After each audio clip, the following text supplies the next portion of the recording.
काशी इतिहास के आईने में एक बार फिर मैं इस प्रोग्राम के साथ आप लोगों के बीच हाजिर हुई हूँ। पिछले महीने के आखिरी रविवार को हमारा ये प्रोग्राम जो गौतम बुद्ध के जी के सिलसिले से हुआ था, आज इसका ये दूसरा भाग है। उस वक्त हम लोगों ने बात की थी कि किस तरह से गौतम बुद्ध गौतम बुद्ध बने और कैसे उनको निर्वाण प्राप्त हुआ और उनके महल से निकलने से निर्वाण प्राप्त होने तक में क्या क्या परेशानियां, क्या क्या दुश्वारियां और क्या क्या चीजें उनके सामने आई, किन किन मुश्किलात और किन किन हालात का उन्होंने सामना किया। इन सब बातों के बाद आज हम लोग बातचीत करेंगे कि किस तरह से उन्होंने अपने उपदेश के लिए, या यूं कहें कि बनारस को क्यों चुना, सारनाथ को क्यों चुना और किस तरह से वो सारनाथ आए, कब ये रहस्य खुला कि सारनाथ में गौतम बुद्ध का ये उपदेश स्थली है, किस तरह से बाकी चीजें जो यहाँ पे हैं, स्तूप हैं और भी चीजें हैं, वो किस तरह से इसका रहस्य खुला और कैसे उनके ज्ञान प्राप्त होने के बाद एक आध्यात्मिक सिलसिला किस तरह से शुरू होता है और बुद्ध का दर्शन क्या था, किस तरह से उन्होंने अपने अनुयायियों को में किस तरह से उन्होंने बहुत से उपदेश दिए, किस तरह से दिए, कैसे दिए, क्या हुआ, इन सब चीजों पर बातचीत करने के लिए हमारे साथ मौजूद हैं विश्वनाथ गोकर जी। और चूंकि हम लोग ये हमारा छठवां एपिसोड है काशी इतिहास के आईने में, और इसमें हम बनारस के, काशी के विभिन्न धर्मों के धर्मस्थली के साथ साथ हम यहाँ की जो विरासत है, जो धरोहर है, क्योंकि अब वो किसी भी धर्म का की स्थली नहीं है, वो जगह नहीं है, बल्कि बनारस के लिए, काशी के लिए वो विरासत है, वो धरोहर है जिसको हम लोगों को संजोना है, जिसके बारे में हम अपनी जनरेशन को और अपने आने वाले जनरेशन को भी इसके बारे में बताएंगे। तो सर, आपका काशी कला कस्तूरी के इस फेसबुक मंच पर स्वागत और अभिनंदन और खुशामदीद है। और बहुत सर हम लोग, हाँ सर, बहुत बहुत धन्यवाद। बातचीत करते आए हैं अभी तक। ये दूसरा एपिसोड है गौतम बुद्ध जी पर, और जैसा कि मैंने पहले भी कहा कि ये छठवां एपिसोड है काशी इतिहास के आईने में। तो हम लोग हमेशा कुछ नई चीजों के साथ, नई बातों के साथ और नए खोजबीन के साथ मौजूद रहते हैं। और विश्वनाथ गोकर जी, जिसमें हम लोग वाकई में जिसको कहेंगे खोजी प्रवृत्ति के इंसान हैं विश्वनाथ सर, तो हम लोग खोज खोज करके आते हैं ताकि हमारे दर्शकों को, हमारे लोगों को, हमारे व्यूवर्स को अच्छी जानकारी मिले, अच्छी चीजें मिले कि हम किस शहर में रह रहे हैं, इस बात का एहसास हो और उस पर हम गर्व भी महसूस करें, हम फख्र भी महसूस करें। तो इसी के साथ हम अपने प्रोग्राम की शुरुआत करते हैं। जी, धन्यवाद धन्यवाद।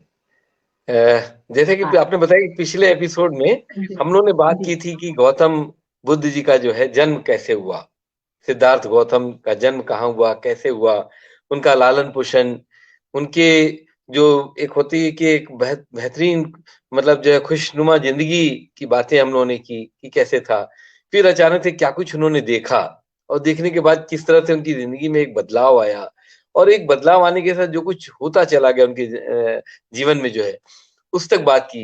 फिर वो कैसे बुद्ध गया पहुंचे, बुद्ध गया जाने के बाद उन्हें ज्ञान की प्राप्ति हुई, जिस तरह से उनको जब ज्ञान की प्राप्ति हुई तो उसके बाद एक कैफियत तारी हुई और जिस तरह की एक दुनिया उनकी बदल गई।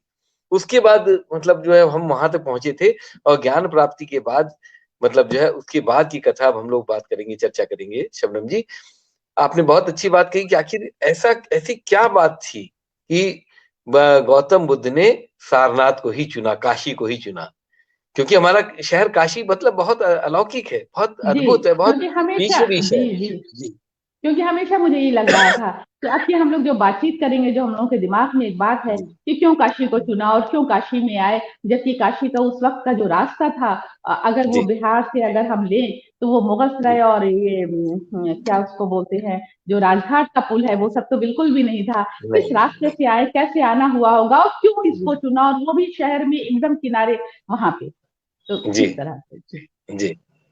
देखिए जब वो मतलब जब उनको ज्ञान की प्राप्ति हुई तो मतलब ये सच बात है कि वो चाहते तो अपने 5 शिष्यों को पकड़ के वहीं अपना पहला उपदेश दे सकते थे। लेकिन कुछ तो बात थी कि जो उनको जो है आसमान से ये हुक्म था कि नहीं, तुम्हें यहाँ नहीं रहना है। दरअसल शुरुआत अगर हम करें कि जैसे बुद्ध गया में जो है बोधि वृक्ष के नीचे ज्ञान की प्राप्ति के बाद आखिर हुआ क्या होगा? उस जो वे एक उनको वो जो शक्तिपात किया ईश्वर ने उनके उस पर जो है मस्तक पर, तो उसके बाद क्या हुआ होगा? तो मतलब जो कहते हैं इतिहासकार कहते हैं, और फिर विष्णु पुराण में इसका बहुत उल्लेख है, इसका जिक्र है, क्योंकि गौतम बुद्ध जो है भगवान विष्णु के अवतार थे, वो जो है इसमें कोई शक नहीं है जो है। तो बुद्ध गया में जब बोधि वृक्ष के नीचे उनको ज्ञान की प्राप्ति हुई, तो सिद्धार्थ गौतम ने जो है अचानक से जब मतलब बहुत धीमे धीमे मध्यम तरीके से उन्होंने अपनी आंखें खोली, तो जब आंखें खोली तो जैसे उनको लगा कि पूरी दुनिया बदल गई है। एकदम से अचानक से कुछ परिवर्तन हो गया, उन्हें अपने आसपास का माहौल एकदम से नया लगने लगा, और मतलब जो है हवाओं में एकदम बिल्कुल एक ठंडक थी, और एक ऐसी ठंडक थी जो उनके पूरे इसको जो है सरसब्ज कर रहा था, उनकी पूरे जिस्म को, उनके तन मन को, सबको बड़ा सरसब्ज कर रहा था। अब उनको ये तो समझ में आ गया, महसूस तो हो गया, ईश्वर ने उनकी झोली में कुछ ऐसा डाल दिया जो इस अलौकिकता का एहसास करा रहा है। ये उन्हें महसूस हो गया सिद्धार्थ गौतम को, कि अब वो पहले वाले सिद्धार्थ गौतम नहीं रहे। बहुत शांत चित्त से उन्होंने मतलब सब कुछ देखा, अपने चारों तरफ निहारा, और उनको समझ में आ गया कि ये कुछ बदल गया। अब वो कुछ समझ नहीं आया तो वो एकदम से अचानक से सजदे में गिर पड़े, और सजदे में गिर पड़े, और उन्होंने उनकी आंख से जार जार आंसू बहने लगे। दरअसल ये एक इसको कहते हैं ना, दीद दीद के आंसू थे ये कोई दुख के आंसू नहीं थे, ये किसी दीदार, किसी इसका नूर का उन्होंने किया। उस दीदार नूर को का दीदार करने के बाद जो उनकी आंखें एकदम से अविरल बहने लगी, तो और वो सजदे गिर पड़े। और ये सजदा जो है उनका मालिक के प्रति जो है, कह सकते हैं ईश्वर के प्रति अपने शुक्राने का था, कि आपने मुझे कुछ अता किया, आपने उस लायक मुझे समझा। तो इसके लिए उन्होंने शुक्राने में वो जो है उन्होंने सजदा किया। वो दंडवत था, एक तरह से इसको कहें अगर सनातन की भाषा में कहें दंडवत था। ये दंडवत उस आस्था के लिए था शबनम जी, जो ज्ञान की को हासिल करने का अवलंब बना, जो उसका कारक बना जो है। ये एक नमन था, उस यकीन के प्रति ये नमन था, जो उन्हें बुद्धत्व की प्राप्ति के लिए उनको चुना गया। बहुत सारे शख्स थे दुनिया में, ऐसा नहीं था कि आबादी उस समय भी कम थी, लेकिन सिद्धार्थ गौतम में कुछ तो बात रही होगी जो उस इसके लिए उन्हें चुना गया। अब ये जब उनको ज्ञान की प्राप्ति, उनका तो ललाट एकदम तेज पुंज से प्रकाश से एकदम चमकने लगा, उनका जो वो था जो मस्तक था वो एकदम चमकने लगा जो है, और उनकी जो रूह थी, उनका जो कल्ब था, वो एकदम साफ होकर उनके चेहरे पर दिखाई देने लगा, उसकी रोशनी जो है दिखाई देने लगी। अब वो बहुत देर तक उस सज्जे में पड़े रहे, फिर अचानक से आसमान से फरमान हुआ है। एक कहते हैं कि उस दौरान जो है आकाशवाणी हुई और उनको हुक्म हुआ कि उठो, ये तुम्हारा वक्त आ गया है, अब तुम खुद को दुनिया पर जाहिर करो, बताओ इस कायनात को कि अब तुम सिद्धार्थ गौतम नहीं हो, तुम गौतम बुद्ध हो। ये वृक्ष जो जो जिस पेड़ के साय में तुम्हें जो है बुद्धत्व प्राप्त हुआ, बुद्धत्व मतलब ज्ञान की प्राप्ति, जो बुद्धत्व हासिल हुआ उसको बोधि वृक्ष का नाम दो। ये आकाशवाणी हुई। आप सोचिए उस समय कैसा मंजर ये रहा होगा, कैसा हो ये रहा होगा। और सर ये जो आकाशवाणी है, ये जी जो बड़े बड़े पैगंबर, जो रसूल, और जी जो इस तरह जी से बड़े बड़े जैसे गौतम बुद्ध हैं, इस जी तरह के जी लोगों पर होता है। क्योंकि जी इस्लाम में भी हम लोग क्या कहा गया है कि क्या जी मालूम कि गौतम बुद्ध भी पैगंबर होंगे, रसूल होंगे, क्योंकि उनके जी ऊपर वही तारी हुई थी। जो जी निर्वाण, जिसको आप बोल रहे हैं कि उनको जी ज्ञान की प्राप्ति हुई, उसको हम जी लोग बोलते हैं कि वही तारी जी हुई, और इस तरह जी से उनको एक अलग तरह का नूर अल्लाह ने बख्शा। जी जी। तो उनसे कहा गया कि अब दुनिया पर जाहिर करो खुद को और बताओ कि मैं ही बुद्ध हूँ, मुझे ज्ञान की प्राप्ति, मुझे ईश्वर की तरफ से ये ताज पहनाया गया, जिस नूर को तुम लोग देख रहे हो, जो प्रकाश पुंज देख रहे हो, वो ईश्वर की तरफ से दिया हुआ, मुझे दिया गया ताज है। उसको जो है वो तो अब गौतम बुद्ध जाहिर सी बात है गैप से राजी हुए। फरिश्तों की जो दुनिया है जिसको हम गैप कहते हैं, उससे राजी हुए। और जब उनको चेतना आई, मतलब अवचेतन की अवस्था में थे, बिल्कुल कैफियत के दौर में थे, उनको कुछ भी बिल्कुल बेखुदी थी, उनको कुछ मतलब वो नहीं था, होश नहीं था कि इनके साथ क्या हो रहा है। जब उनको चेतना आई, तो उनको अपने तमाम बिछड़े साथी जो है याद आने लगे, याद आए कि जो वो जो ज्ञान के हासिल करने के लिए रास्ते में उनके हमसफर बने थे, उनके साथ चले थे। और ये वो लोग थे जो इनका साथ छोड़ के जा चुके थे। ये अकेले तनहा उस समय उस बोधि वृक्ष के नीचे बैठे थे जो है। तो उनको वो याद आया क्योंकि कि ये सर जैसा कि मुझे भी है कि मालूम कि वो लोग भी ज्ञान प्राप्ति के लिए चले थे, लेकिन जब जी, उतने दिनों में नहीं हो पाया तो उन लोगों ने अपना जी, अपना रास्ता वहां पे छोड़ दिया। लेकिन इन्होंने जी, कहा नहीं, मैं तो जरूर जी, हासिल करके ही, ज्ञान प्राप्त करके ही उठूंगा यहाँ से। जी, जी जी। तो ये जो कथा सुना रहा हूँ उसको थोड़ा-सा प्रभाव में बहन जी, क्योंकि अगर हम बीच में रुकेंगे तो फिर दूसरी तरफ से चले जाएँगे। तो अब ये वो लोग थे जो शरीर को बेइंतहा कष्ट देकर ज्ञान प्राप्ति के पक्षधर थे। दरअसल ये वो लोग मतलब ज्ञान प्राप्ति के हमसफर थे ही, वो लोग भी ज्ञान प्राप्त करने चले। लेकिन इनका रास्ता अलग था, गौतम बुद्ध का रास्ता बिल्कुल अलग था। मतलब ये वो लोग थे जो गौतम बुद्ध के, ये वो लोग हठधर्मी थे, योग के अनुयायी थे। उनका ये कहना था कि शरीर को जितना कष्ट दोगे, उतनी ही ज़्यादा ज्ञान की प्राप्ति आई। लेकिन गौतम बुद्ध का कहना था कि नहीं, तथागत गौतम जो थे, सिद्धार्थ गौतम, उनका कहना था कि नहीं-नहीं, ये तो मध्यम मार्ग, जो उनको जो वो मैंने एक पिछली एपिसोड में सुनाया था कि कथा की एक महिला आई और उसने बताया कि जो है शरीर के इसके सितार के तार को इतना मत कसो कि वो टूट जाए, और इतना ढीला भी मत छोड़ो कि जो है बेसुरे हो जाए वो जो है। तो उस एक मतलब गाने के बोल को उन्होंने पकड़ा और ज्ञान की प्राप्ति की। तो ये वो लोग थे जो गौतम के मध्यम मार्ग का तरीका चुनने पर, क्योंकि ये मध्यम मार्ग के कि भई ज़्यादा ढीला भी मत छोड़ो, ज़्यादा कसो मत। उनसे वो लोग नाराज़ हो गए थे गौतम बुद्ध से, और ये वो लोग थे जिन्होंने सिद्धार्थ गौतम के अन्न ग्रहण करने पर उनका साथ छोड़ दिया था। अब वो मतलब एक अजीब-सी स्थिति थी, होश आया। अब वो साधना के मार्ग पर लगातार बढ़ते चले जा रहे हैं गौतम जो है, और मतलब जो बढ़ते चले जा रहे थे वो ये जान गए थे, वो बाखबर थे कि हमारे सारे साथी जो हमारे सहचर हैं, वो नाराज़ मतलब हैं मुझसे। लेकिन इस बात से बड़े बेखबर थे कि वो उनका साथ छोड़कर जा चुके हैं। उनको लगा कि मेरे साथ ही होंगे। अब जब वो ज्ञान की प्राप्ति हो गई तो बहुत दिन तक आस-पास के जंगलों में विचरते रहे, कहीं कुछ मिल जाए, भिक्षा माँगते थे यहाँ-वहाँ घरों में जाके जो है, माई भिक्षा दे दो, माई भिक्षा दो। अब अगर किसी माई ने दे दिया तो कुछ खा लिया, और नहीं मिला तो पेड़ों से जो गिरा हुआ कंदमूल था उसको खा के अपना पेट भरते, और ऐसे ही वक़्त निकलता रहा। और उनका अब जो ज़्यादातर वक़्त था शबनम जी, वो उसी बोधि वृक्ष के नीचे ध्यानमग्न पड़े रहते थे। उनको बिल्कुल ना अपने शरीर का कुछ होश था, ना अपनी रूह का कुछ ख़्याल था, कुछ भी नहीं था। वो लगातार ध्यान में रहते थे। और दरअसल ये उनकी अपनी चाहत नहीं थी। ये उनको ईश्वरी फरिश्तों की दुनिया की तरफ से, गैब की तरफ से उनको जो है शक्तिपात से गुज़ारा जा रहा था। ये उनको जो है उनसे हर वक़्त गैब मुखातिब रहता था। जो ईश्वरों की फरिश्तों की जो दुनिया, ईश्वर की दुनिया है, वो हर वक़्त उनसे मुखातिब रहती थी। और कहते हैं कि बुद्ध ने अपने पूरे 49 दिन इसी बोधि वृक्ष के नीचे गुज़ारे, और पड़े रहे ऐसे ही। अब ये 49 दिन के बाद जो 50वां दिन अल सुबह एकदम भोर के वक़्त में जो है ब्रह्म मुहूर्त में उनको ईश्वर की तरफ से फिर ये आदेश हुआ, एक आकाशवाणी हुई कि उठो, और मतलब जो है यहाँ से तुम्हें मतलब तुम्हारी रवानगी का वक़्त आ गया है। अब वो तुम बताओ, पूरी दुनिया को अपना संदेश दो, अपना उपदेश दो, और बताओ कि दुनिया मतलब जो है दुःख का कारण क्या है? अब वो दुःख का कारण ही तुमको सिर्फ नहीं बताना है तुमको, उसका निवारण भी बताना है उन्होंने जो है। और उन्होंने उनको ये भी आदेश हुआ कि अब इस दुनिया की कायनात के लोगों को बताओ कि जो है कि ये इच्छा और जो महत्वाकांक्षाएँ जो हमारी हैं, वही दुखों का कारण है। इस पूरे मतलब जो है हम जो मनुष्य देह लिया हुआ है जो व्यक्ति, उसके दुखों का कारण अगर कुछ है, तो उसकी इच्छाएँ, उसकी महत्वाकांक्षा, ये दुनिया को बताओ, और बताओ कि इससे इच्छाओं से दमन कैसे किया जाए, और उनमें मतलब जो उनको ज्ञान की प्राप्ति का तरीका भी मतलब खुद खाली ज्ञान हासिल करने से नहीं होगा। अपने ज्ञान को लोगों में बाँटो और बताओ कि तुम भी ज्ञान हासिल कर सकते हो, वो कैसे कर सकते हो। और उनको ये हुक्म हुआ कि पूरे ब्रह्मांड से अज्ञानता के को दूर करने का बीड़ा उठा लो, और उसके बाद वो उन्होंने अपना उठ लिए वहाँ से। अब वो उनको अपने 5 शिष्य याद आए, मतलब जो जो साथी याद आए, शिष्य क्या कहें, ये उनको साथी याद आए, जिनसे हठयोग पर जो उनका मतभेद हो गया था।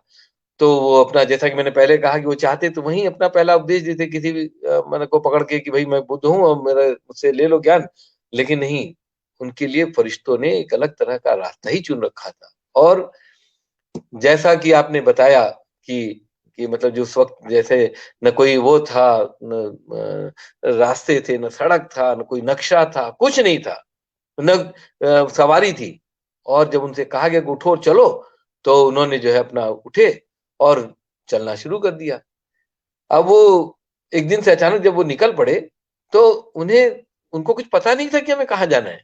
उनको सिर्फ़ इतना ही पता था कि कोई एक ऐसी नायाब जगह है जहाँ इनको जाना है, और वहाँ पहुँच के जो है उनको ये कहा गया था कि तुम चलते रहना, जब तुम्हें वो जगह आ जाएगी तो हम तुम्हें फिर से वो बताएँगे कि तुम्हें यहीं रुकना है। ये वो जगह का नाम भी नहीं पता था उनको। उनको कुछ भी नहीं मालूम था। अब ये चलते चले गए। अब वो चलते गए, अब ये मतलब जो है 2600 साल पहले की बात है। आप सोचिए कि उस समय उस जगह का न कोई किसी के पास अता-पता ना हो, नक्शा ना हो, न कोई सवारी हो, पैदल ही चलना हो और अकेले चलना हो, तन्हा, कोई नहीं हो साथ में। जंगल में जीव-जंतु तमाम तरह के इस तरह के लोग हों, इस तरह से साँप-बिच्छू से लेके तमाम तरह के। अब इतिहासकार के पास कोई ऐसा वो नहीं है, रिकॉर्ड नहीं है कि वो कितने दिन तक चलते रहे, कितने दिन तक होते, लेकिन वो चलते रहे। काफ़ी दिन चलने के बाद अब वो हो सकता है कुछ घंटे चलते हों पूरे दिन में, क्योंकि बोधगया से बनारस की दूरी कोई बहुत ज़्यादा दूरी नहीं है। लेकिन अब वो वक़्त अलग था ना, आज के ये नहीं है कि हम द 3 घंटे में 4 घंटे में बोधगया पहुँच सकते हैं, लेकिन उस दौरान न रेलवे था, न हवाई जहाज़ था, बैलगाड़ी तक से नहीं था। तो वो मतलब जो चलते गए तो एक दिन उनको अचानक से ऐसा कुछ लगा कि एक तो कुछ मतलब जो है अलौकिक सी कोई जगह आ गई है।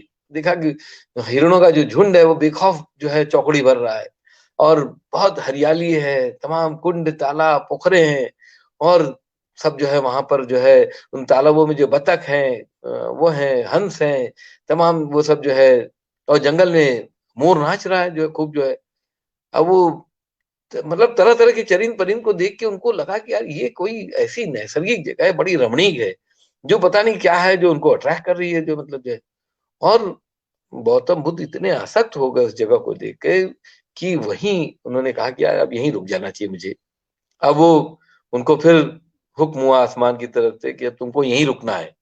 अब वो आसमान से हुक्म होने का मतलब ये नहीं है कि कोई आकाशवाणी, अब वो ख्वाब भी आया हो या कुछ जिस तरह से उनको ज़ाहिर किया जाता था, जो आपने जैसे कहा पैगंबरों की दुनिया है, तब उस पैगंबरों की दुनिया में जिस तरह से उनको हुक्म होता था आसमान की तरफ से, उस तरह से हुआ। और ये हुआ कि अब तुमको यहीं रुकना है, और तुमको जो है, अब उन्होंने कहा कि ठीक है मैं यहीं रुक जाता हूँ। रुकने का उन्होंने निश्चय कर लिया। अब ये सब कुछ ईश्वरीय इंतज़ाम था कि बुद्ध रुके नहीं थे, उनको रोका गया था। मतलब ये इतिहासकार भी इस बात को मानते हैं। कोई देखिए विज्ञान जो है होता क्या है कि सब चीज़ों का प्रमाण माँगता है। लेकिन इसका कोई प्रमाण कौन कौन देगा कि ईश्वर ने, हमने देखा था कि हाँ, उन्होंने आके कान में फूँका और कहा कि नहीं तुमको यहीं रुकना है, ऐसा कोई प्रमाण तो होता नहीं है। लेकिन अब बुद्ध को यहाँ रोका गया, और लेकिन कहते हैं कि भावी बुद्ध की जो पैदाइश है और उनकी उपदेश तली जो थी, मतलब कि इनको यहाँ उपदेश देना है, ये सब कुछ एक तयशुदा चीज़ थी। हो सकता है आपके मन में कोई ज़हन में सवाल आ रहा होगा, अगर आपके आ रहा है तो आप पूछिए तो मैं बताता हूँ अभी आपको। ये सारी चीज़ें बहुत तयशुदा चीज़ थी। पूछिए तो मैं बताऊँ जो है। जी, ठीक है, नहीं मैं सुन जी, रही हूँ, मैं सुन जी, रही हूँ। जी। तो मतलब उनको ये सारी चीज़ें तयशुदा चीज़ थी कि उनको जो है एक बुद्ध तो कई हुए हैं ना, मतलब जो है, ये कहते हैं कि 300 में बुद्ध थे जो है। तो ये हुँ, सारा कुछ ये था कि अब वो सारी चीज़ें तब तयशुदा थी, तो दरअसल ये जो है जो पुराना जो इतिहास कहता है, वो कहता है कि किसी ज़माने में एक पूर्वकालिक बुद्ध ने इस जगह पर जहाँ ये पहुँचे थे, हुँ, हिरणों हुँ, की चौकड़ी भरते हुए देखना, कुंड, पोखरे, तालाब, हंस, मोर, ये सब जो हुँ, उन्होंने देखा, ये किसी पूर्वकालिक बुद्ध का परिनिर्वाण स्थल था ये। उन्होंने वहाँ परिनिर्वाण की प्राप्ति की थी जो है। इसीलिए इस जगह को, मतलब जो पुराना वक़्त है, जो पुराणों में भी इस जगह का नाम है ऋषिपत्तन कहा गया था। मतलब ये जो सारनाथ जिसको आज अच्छा, हम नाम दे रहे हैं, जिसको हम कह रहे हैं सारनाथ, तो ये ऋषिपत्तन था। तो ये ऋषिपत्तन इसलिए कहा गया था कि ऋषिपत्तन को अगर अगर शाब्दिक अर्थ में देखेंगे, तो ज़ाहिर-सी बात है कि मतलब जो ऋषि का मतलब तो सब कोई जानते हैं, और पत्तन का मतलब जो है ठहराव या निधन से होता है, कि या तो यहाँ पे कोई ऋषि ठहरे होंगे, या कोई जो है इनका उनकी मतलब जो है उनका निधन हुआ होगा। तो ऋषिपत्तन जो है इस का जगह का नाम था। अब गौतम जो है को जब ये आसक्त हो गई इस जगह पर, तो उन्होंने उस गांव में बाहर से अपने जंगल से निकल गांव पहुंचे, उन्होंने जाके पूछा कि भाई इस जगह का नाम क्या है। आपको मतलब हाँ वो होगा कि लोगों ने इस गांव का नाम बताया कि भैया इस गांव का नाम सिंहपुर है, सिंहपुर जो है। और आपको ये जान के हैरत होगी कि सारनाथ में, हमारे घर से बहुत थोड़ी सी दूरी पर है ये, जहां मैं रहता हूँ सारनाथ में, इसके पास में वो गांव आज भी जिंदा है, सिंहपुर के नाम से ही जिंदा है। और पोस्ट का एड्रेस सारा कुछ सिंहपुर के नाम, तो वो 2600 साल पुराना जो सिंहपुर था उसका वजूद आज भी कायम है वहां पे जो है। तो बाद में इस पूरे इलाके को जो है सारनाथ कहा जाने लगा। अब सारनाथ सारंगनाथ बेसिकली था ये, अब ये उसका अपभ्रंश होके जो है सारनाथ हो गया। और एक कथा भी है, कहते हैं कि जातक कथा है ये, पंचतंत्र में आप सबने पढ़ा होगा, हम सब ने पढ़ा है जो है, कि गौतम बुद्ध किसी पूर्व जन्म में हिरणों के राजा हुआ करते थे। ये जो सिद्धार्थ गौतम है जो राजा थे जो है, उनके किसी जन्म में वो जो हिरणों के राजा हुआ करते थे, उन्होंने अपने प्राणों की बलि देकर एक गर्भवती मृग की प्राण रक्षा की थी। और इसलिए उनको सारंगनाथ कहा गया था, ये जो अपने पूर्व जन्म में उनको जो है। अब सारंग का मतलब जो है हिरण से या मृग से होता है, और मतलब जो है वो नाथ है, तो जाहिर सी बात है कि ईश्वर है उनके जो है। तो इस जगह का नाम, जो गौतम बुद्ध की जगह का नाम जो है सारंगनाथ या सारनाथ कहने का एक कारण भी यही है। और दूसरी बात यह है कि ये काशी के सानिध्य में, काशी में ही आता है, मतलब जो है सारंगनाथ जो है। तो यहाँ पर ये शिव उपासना का भी केंद्र था, ये उस जमाने में भी 2600 साल जी पहले। जी और जी। यहाँ पर एक सारंगनाथेश्वर का मंदिर है, जो शिव मंदिर है, वो इस हाँ बात की जमानत, इस बात की पुष्टि करता है कि सारंगनाथ उस जमाने में भी बहुत आराध्य ईश्वरी जगह था, और आज की तारीख में भी ईश्वरी जगह है। और जो है गौतम बुद्ध के आने की जो कारण था, जो उनको चुनने का कारण था, या उनको फरिश्तों की तरफ से जो हुक्म था कि तुमको यहाँ जाना है, यहाँ उपदेश देना है, यहाँ रहना है, ये वही जगह है। जी सर, जो ये जैन धर्म के जो सिंहपुर जो कहा गया है, वो जी। इसलिए कि जैन धर्म के जो प्रवर्तक, क्या मैं नाम नहीं सही बता पा रही तीर्थंकर हूँ। है, तीर्थंकर उनका भी हाँ जन्म स्थान है यहाँ हाँ पे। हाँ हाँ, जी उनका जन्म स्थान बगल में है, जी इसी वजह जी से। और जी सारंगनाथ महादेव का मंदिर है, इसलिए वो जी सारंग जी नाथ भी रहा, जी इसीलिए वो अब भ्रंश होकर सारनाथ हो गया। ठीक है। जी जी। तो ये सारा जो है बड़ा वो था। तो अब बुद्ध ने जब यहाँ रुकने का निर्णय किया, तो अब उनको अपने बिछड़े हुए साथियों की याद आ गई, और फिक्र होने लगा कि यार ये कहाँ चले गए, मतलब जो है हमारे हम ठीक है नाराज थे, लेकिन जैसे भी थे वो एक इसकी इसका शेर है उनका, मिर्जा गालिब का, जो यहाँ मैं वो नहीं कर रहा हूँ, लेकिन जैसे भी थे दोस्त थे। अब वो जैसे भी थे, उनको याद आया, तो उन्होंने ध्यान लगाकर उनका जो है गैप से उनका हाल पूछा। तो उनको पता चला, अब ईश्वरी थे तो उनको सब ध्यान मग्न हुए, तो उनको सब ध्यान आने लगा कि इनके सारे साथी कहाँ चले गए। तो पता चला कि इसमें से जो है असिता, अलारा और उद्दक, तीन उनके जो है मित्र थे, जो मतलब जो गुजर गए हैं, अब नहीं है, वो शरीर त्याग कर इस मतलब जो है दुनिया से जा चुके हैं। लेकिन उनके साथ के कुछ और दोस्त उनको याद आए। उनमें से एक का नाम था कोडन्ना, भद्दिया, वप, महानामा, अस्त्र जी। ये पांच थे। तो अब ये सोचिए कि यार कोदन्ना को, उनका नाम था कोंडन्ना, कोंडन्ना, भद्दिया, वप, महानामा और अस्सी जी, ये पांचों। उनको पता लगा कि ये कहीं आसपास ही हैं। एक होता था ना कि उस जमाने में क्या होता था कि जो साधक होता था, ध्यान लगाया उसको सब कुछ दिखने लगता था, सिनेमा के माफिक जो उनके आंखों के सामने चलने लगता था, उसकी खुशबू महसूस होने लगती थी। तो उनको महसूस हो गया कि ये कहीं यहीं कहीं है, सारनाथ में जहां वो सिंहपुर गांव में रुके हैं, वहीं कहीं आसपास में। अब उन्होंने अपने तपोबल से जो है सब साथियों को एक जगह एकत्र कर लिया, जुटा लिया सबको कि भाई मिलो, सबको मैसेज कन्वे किया, जिसको आज हम लोग जो कहते हैं ना कि वो टेलीपैथी, उस जमाने की टेलीपैथी देखिए कैसी होती थी, कि उन्होंने अपने इससे जो है उससे भेजा, ब्रेन से अपना संदेश भेजा कि भाई ये मैं यहाँ आ गया हूँ, और सब लोग हम लोग मिला जाए। और वो सारे लोग जो है मतलब जो है जुटाया सबको, और जुटाने के बाद उन साथियों को बताया कि जो है मुझे ज्ञान की प्राप्ति हो गई है। तो उन्होंने पहला जो बात बताई कि मुझे जो है ज्ञान की प्राप्ति हो गई है। अब शायद सबके जहन में सवाल है कि वो कौन सी जगह थी सारनाथ में, जहां जो है उन्होंने सबको जुटाया और बताया। हैरत होगी आप सबको जान के, या सब कुछ में से बहुत सारे लोगों को जानकारी भी होगी, ऐसा नहीं है कि मतलब जो मैं कोई नई बात बता रहा हूँ। लेकिन ये वही जगह है जहाँ उन्होंने अपने शिष्यों को जुटाया, उनसे बात की, उनकी पहली मुलाकात हुई। वो चौखंडी स्तूप है, जिसको आज सीता रसोई के नाम से हम लोग जाते हैं, 30 रुपए टिकट देते हैं, देखते हैं, और लोग उसके बारे में कहानी कुछ सुनते हैं, बातें कुछ करते हैं। लेकिन ये वो जगह है, चौखंडी स्तूप या सीता रसोई, जहाँ गौतम बुद्ध ने उन अपने 5 मित्रों से मुलाकात की।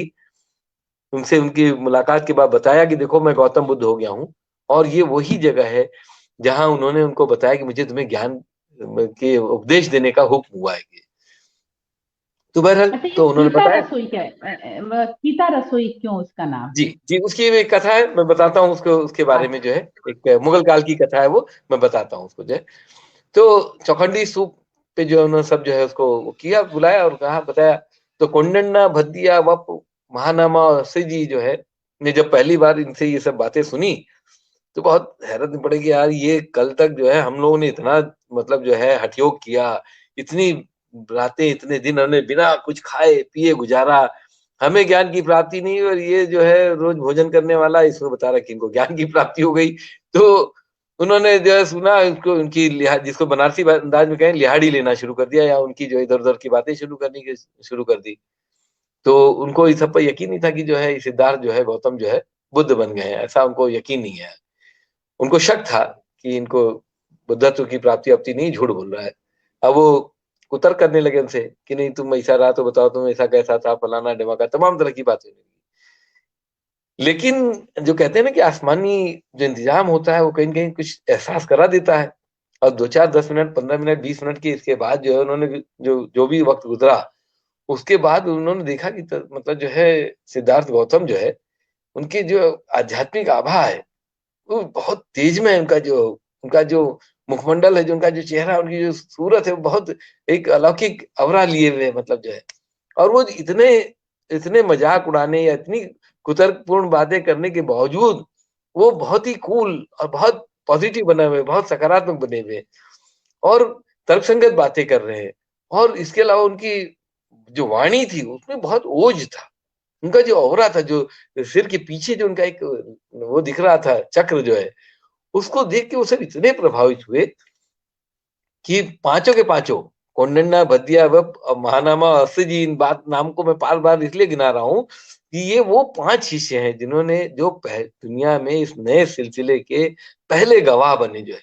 अब वो सब उनके कदमों में गिर पड़े, और उसके बाद उन्होंने कहा कि हमें माफ कर दीजिए हज़रत, हमसे गलती हो गई, और अब हम समझ गए हैं कि जो है हमें हमसे गलती हो गई है।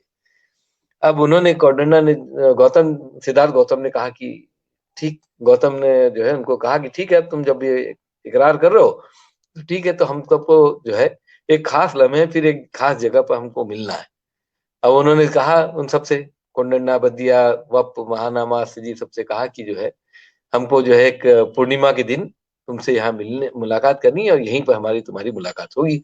और ये जो जगह था, वो उस जो सीता रोसी जिसको आज हम कह रहे हैं, उससे 500 मीटर की दूरी पर आगे एक जगह था। ये मतलब वो जगह था जो धम्मेक स्तूप देखा होगा सबने सारनाथ में जो है, तो धम्मेक स्तूप के बिल्कुल करीब में था जो है। और मतलब जो एक बाद में मतलब जो अशोक के काल में, मौर्य काल में, इन सब पर वहाँ जो है धर्मराज जी का स्तूप का जो है निर्माण कराया गया। तो बहरहाल तो वो पांचों शिष्य जो है वो धम्मेक स्तूप के पास एक जगह पर उनकी खास लम्हे में मुलाकात हुई, बुलाया उन्होंने, तपोबल से सब कोई वहां जुटे, और एक जगह बैठे चारों शिष्य, मतलब गौतम बुद्ध बीच में एक थोड़े से ऊंचे इस पर बैठे, सब ईंटे का पत्थर का बना हुआ जो जैसा था वैसे ही जो है उस पर बैठे, और उन्होंने अपने चारों पांचों साथियों को आगे बैठा लिया, खुद एक तरफ बैठे, और उन्होंने बहुत दत्त चित्त से, बहुत शांत भाव से कहा कि मतलब मुझे ईश्वर की तरफ से आदेश मिला है कि मैं तुम पांचों लोगों को बताऊं कि मैं ही बुद्ध हूँ, इस जमाने का और आने वाले वक्त तक का जो है, आगे वाले जमाने तक का मैं ही बुद्ध हूँ। आसमान का ये आदेश है, फरमान है। अब ये सब ईश्वरी है, मैं तो अपनी भाषा में जो बोलता हूँ उसी तरह कह रहा हूँ। तो उन्होंने कहा कि आसमान का फरमान है कि मैं तुम्हें पहला उपदेश भी दूं, बताऊं कि ये ज्ञान है क्या, बुद्धत्व का मार्ग क्या है, ये मैं तुम्हें बताऊं। और उन्होंने कहा कि मैंने जो है परिनिर्वाण मतलब मुक्ति का मार्ग जो है तलाश लिया है। और अगर तुम सब ने मेरी बात को ध्यान से सुना, तो तुम सब भी, और उसका सही तरीके से मतलब जो है अगर अनुपालन किया, तो तुम सब भी जो है बहुत जल्दी ही खुद से मुखातिब हो जाओगे। कितनी बड़ी बात कह रहे हैं, देखिए बहुत सरल भाषा में जो है शबनम जी की, खुद से मुखातिब हो जाने का मतलब ही है कि ईश्वर से साक्षात्कार हो जाना। तो उन्होंने गौतम बुद्ध ने अपने पांचों शिष्यों से सिर्फ यही कहा कि मैंने परिनिर्वाण का रास्ता चुन लिया का जो है मुझे मिल गया है, ज्ञान की प्राप्ति हो गई है, और मुझे ईश्वर की तरफ से आदेश है कि मैं तुम सबको बताऊं, और अगर तुमने उस रास्ते का अनुपालन किया तो तुम सब जल्द से जल्द जो है खुद से मुखातिब हो जाओगे, अपनी रूह से मुखातिब हो जाओगे।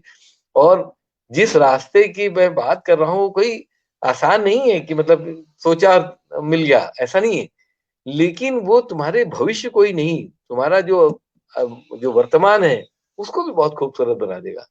और जो उन्होंने कहा कि भाई जो कह रहे हो वो नितांत सत्य है। अगर मेरे बताए रास्ते पर चल पड़े, तुम अपने वजूद को मतलब जो है समझ जाओगे, जान जाओगे। और ये सब जान लेना कोई मतलब आसान नहीं है। ये जन्म और मृत्यु से भी ज्यादा ऊंची बात है। किसी की पैदाइश या उसके गुजर जाने से भी जो है ज्यादा महत्वपूर्ण बात है। तो ये मैं जो तुमको बता रहा हूँ, तुमको जो ज्ञान दे रहा हूँ, उसको तुम लोग जो है सुनो करके। उन्होंने जो बताना किया, अब वो जो बोलना शुरू किया गौतम बुद्ध ने, तो उनके मतलब उनकी बातों का असर हुआ कि बाकी तो थोड़ा सा कम उम्र के थे जो, लेकिन जो कोंडन्ना थे वो थोड़ा उम्र दराज थे, प्रौढ़ थे। और उनकी गौतम की बातों से उन पर कैफियत तारी हो गई, एकदम बेखुदी में चले गए वो जो है। और जब चेतना खो बैठे तो वो जो है एकदम से उनके कदमों में गिर पड़े, और श्रोतापन्न हो जाना, कहते हैं कि श्रोतापन्न हो गए थे। अब श्रोतापन्न हो जाने का मतलब ये था कि वो एकदम से अपने वजूद को भूल गए जो है। और उनके इस सबसे हुआ क्या कि उनके जितने भी मनुष्य का जो एक दूषित विचार होता है वो सब दूर हो गया। उनका उनका जो कल्ब था वो एकदम से, जो दिल था, जेहन था, वो एकदम से साफ हो गया। और मतलब जो है उन्होंने मतलब उनके कदमों में गिरे गौतम बुद्ध के, और उन्होंने कहा कि नहीं, मुझे तुरंत आपका शिष्य बन जाना है, मुझे शिष्य के रूप में जो है आप जो है वो कर लीजिए, स्वीकार कर लीजिए। और उन्होंने वो ले लिया कि ठीक है तुम मेरे शिष्य हो गए। पहले शिष्य जो है वो कौंडिन्य थे उनके, गौतम बुद्ध के। मतलब ये बहुत कम बात होती है कि 5 शिष्यों में कि पहला शिष्य कौन था, तो कौंडिन्य उनके पहले शिष्य थे, जिनकी बातों पर उनका इतना असर हुआ कि वो जाके उनके कदमों में गिर पड़े, हो गया। और वो जो है अब ये थोड़ी देर बाद तक तो जो है मतलब ये सब चुप रहे, भद्दिया, वप, महानामा, सजी, ये चारों जो है। अब जब उन्होंने देखा कि वो बोलते जा रहे हैं, उनके मतलब फूल झर रहे हैं एकदम से, और उनकी जो आंखों से जो नूर रह रहा है, अब उसका असर भी उनके सब भी दिल दिमाग पर ऐसा पड़ा कि वो जो है उन लोगों ने भी उनके चरण चूम लिए। हाँ, सिद्धार्थ गौतम के, गौतम बुद्ध के जो चरण चूम लिए इन चारों ने भी। और ये चरण चूमना है वो उनके शिष्यत्व का मतलब को एक्सेप्ट करने का, कि हम आपके मुरीद हुए, आप हमारे पीर हुए, आप हमारे गुरु हुए, हम आपके शिष्य हुए, इसका ये संकेत था। और उन्होंने जो है मतलब जो है ग्रहण कर लिया। अब इस तरह से मतलब कहते हैं ना कि गौतम बुद्ध ने इस तरह से अपनी मतलब वाणी की ओज से जो है इन पांचों शिष्यों के मतलब जो हृदय है, जो उनका जो दिल है, उसमें जो है बुद्धत्व का जो है बीज रोपित किया। और ये पांचों शिष्य जो है उनके पहले कोंडन्ना, और फिर बाद में जो ये चारों जो थे, ये दोनों शिष्य बने। और उसके बाद मतलब जो है उनका एक उपदेश के तहत वो ये पहला जो उपदेश दिया उन्होंने, तब वो सारनाथ जो है मतलब अद्भुत जगह हो गया, अलौकिक जगह हो गया, ईश्वरीय हो गया जो है। जी। अब देखिए हो सकता है कि मतलब सिंहपुर गांव की बात आती है तो लोग किसी के भी मन में एक मतलब वो होगा ना, ईर्ष्या होगी कि यार क्या जगह होगी उस वक्त, क्या कैसे लोग होंगे वहां के आसपास के लोग, जिन लोगों ने देखा होगा भगवान भगवान को अवतरित होते हुए देखना, या तो बुद्ध गया में हुआ होगा या फिर यहाँ हुआ। क्योंकि देखिए सिद्धार्थ गौतम का जो जन्म जहां पर हुआ, या उनके जो राजपाट, उनके पिता, उनकी माता, इन सबका कोई, इसलिए कि ये नया जन्म था, ईश्वर को जन्म लेते हुए देखना था। तो सिंहपुर गांव जो है, जैसा कि आपने पहले ही पूछा कि आखिर क्या था कि मतलब कि इस जगह को उन्होंने चुना, कुछ तो खास रहा ही होगा, मतलब जो है, मतलब कहते हैं कि धर्म, अध्यात्म, विश्वास भले ही कुछ के, लेकिन आज जो है ना विज्ञान, जो मैंने पहले भी कहा कि प्रमाण मांगता है कि क्या रहा होगा, कुछ तो खास रहा होगा, आखिर क्या है। और वो भी पुष्ट कैसा, ऐसा नहीं कि मतलब जो है कि कोई हवा हवाई कह दे कि उसमें कहा गया था, इसमें कहा गया था, ऐसा नहीं। वो पुष्ट प्रमाण मांगता है, जो आज की जो विज्ञान की दुनिया पुष्ट प्रमाण मांगती है। लेकिन अफसोस शबनम की मैं आपको बताऊं कि इस मतलब जो एक बड़ी विडंबना है कि गौतम बुद्ध के इस पहले उपदेश के 300 साल तक, कि मतलब 300, इसके बाद जो इन्होंने उपदेश दिया, उसके बाद के 300 साल तक का कोई इतिहास हमारे पास कुछ भी नहीं है। हमारे पास कोई प्रमाण नहीं है, कोई एक कागज पत्र लेखा कुछ नहीं है जिससे कि हम कह सकें कि हाँ, यहाँ ये गौतम बुद्ध ने यहाँ पर ये कहा था, वो यहाँ रहे, ऐसा हुआ वैसा हुआ, तो उसके हुआ। लेकिन उसके बाद के 300 साल क्या हुए, कुछ भी नहीं, किसी के पास प्रमाण पत्र नहीं। उस जमाने जो कुछ हुआ, वो उसके बाद के 300 साल बाद लोगों ने उसको ढूंढा, ढूंढ ढांड की, तो उस बीच का जो 300 साल का जो पीरियड है, वो कहीं किसी के पास कुछ भी नहीं है। तो अब वो प्रमाण मांगता है, लेकिन किसी के पास कोई प्रमाण ही नहीं है। तमाम जो उत्खनन हुए, मतलब जो है उसका तो होने होने के बावजूद उस काल का हमारे पास कोई अवशेष मिला ही नहीं। मतलब उस काल की इन सारी स्मृतियों को आप कह सकते हैं संरक्षित नहीं रख सका, उस समय का जो प्रशासन था, उस समय का जो शासन था, वो संरक्षित नहीं रख सका। जो है, ये एक गुनाह है, एक अपराध है, जो आज के वक्त में अगर आप पीछे मुड़ के देखें कि अपने इतिहास को देखें, तो ये गुनाह है एक, जो है। तो बहरहाल इसके महत्व को, सारनाथ की अहमियत को आप कुछ कह रही लेकिन बताइए। हाँ, लेकिन ये भी तो है कि मैं जब अशोक ने, जब जी बुद्ध धर्म जी अपनाया, तो जी 250 साल के बाद, गौतम बुद्ध के जी 250 साल के बाद ही इसका इन्होंने जी, वही रेगुलेशन वही मैं करवाया कहने जा था। रहा था। वही मैं हाँ। कहने जा रहा हूं कि जो 300 बरस का जो पीरियड, 250-300 बरस का पीरियड, वो तो निकल गया, लेकिन सारनाथ की अहमियत को समझा सम्राट अशोक ने। और हम्म। मतलब उन्होंने जो है सारनाथ में धम्मे स्तूप, धर्मराज का स्तूप, हम्म। और ये जो सिंह स्तंभ है, जो अशोक जिस पर आज हमारा राज हम्म। चिन्ह जो टिका हुआ है, वो सबका उन्होंने निर्माण कराया उस इतिहास को जानने के बाद। और अशोक की बात के को बाद के काल में फिर से सारनाथ की एक बार फिर से बेकदरी हुई, कोई जाना नहीं, मतलब बेकदरी भी इस कदर से कि जिसका कोई वो नहीं है। शुंग काल तक ऐसे ही रहे हम सब, जो है हमें पता ही नहीं कि क्या हुआ क्या नहीं हुआ। जो है कुषाण हाँ। काल में फिर से एक बार जो है बौद्ध धर्म अपनी प्रगति, अपने विकास के रास्ते पर दिखा। कनिष्क में मतलब जो है काल में भी जो है बुद्ध धर्म और सारनाथ का हाल थोड़ा ठीक ठाक गुजरा।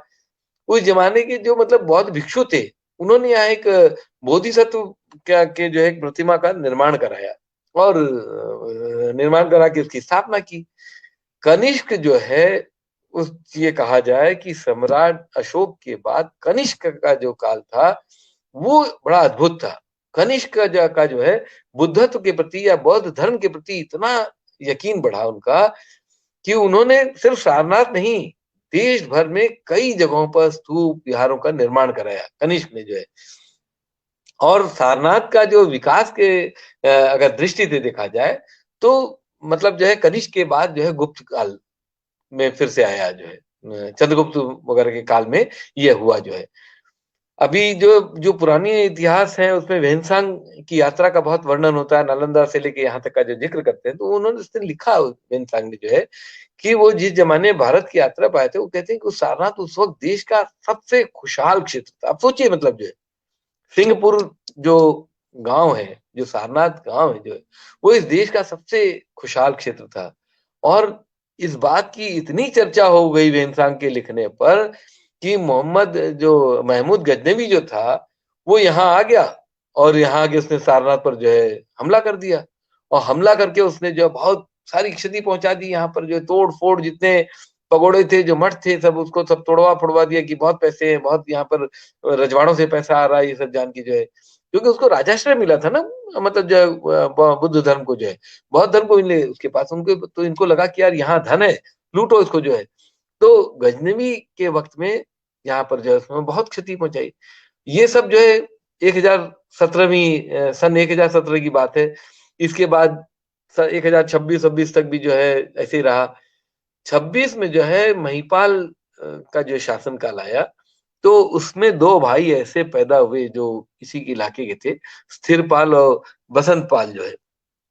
तो इन दोनों भाइयों ने फिर से कनिष्क की तरह और उनकी तरह जो है वो सारनाथ में जो है उन्होंने जो है बहुत कुछ बनवाया, मठ बनवाए, मंदिर बनवाए, जो बौद्ध मंदिर थे उनका निर्माण कराया। इसके अलावा उन्होंने जो है धर्मराजिका स्तूप जहाँ पर बैठ के उन्होंने अपना पहला उपदेश दिया था वो, और धर्मचक्र का जो है वो जो था विहार, उसकी मरम्मत कराई, उसका जीर्णोद्धार करा, जो इन्होंने मोहम्मद गजनवी ने तोड़ फोड़ करके खराब कर दिया था, उसकी उन्होंने जो है मतलब वो कहा मरम्मत कराया था क्या।